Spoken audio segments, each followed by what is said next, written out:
Hi, I'm Eric Jesse, a partner in Lowenstein Sandler's Insurance Recovery Group.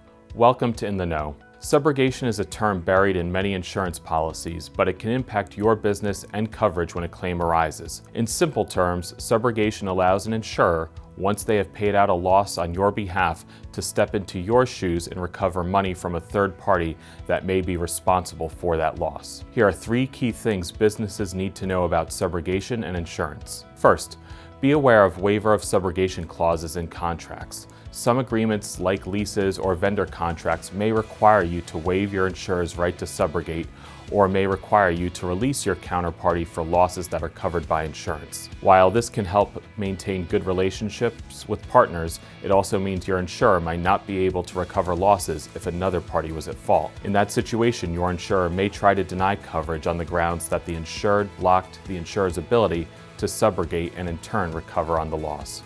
Therefore, it is critical to review your policies to ensure that you are permitted to waive an insurer's subrogation right. This leads to our second point, waivers of subrogation. Waivers of subrogation endorsements in favor of an insured's clients or customers are commonplace.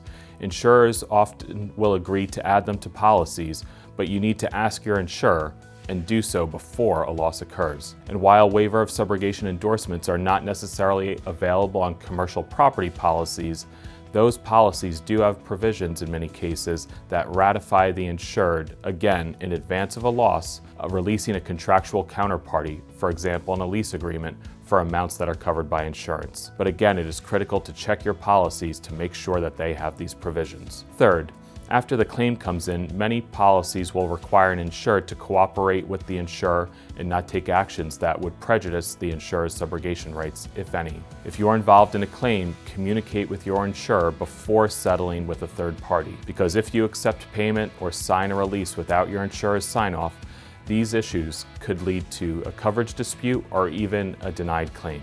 Thank you for joining us on In the Know.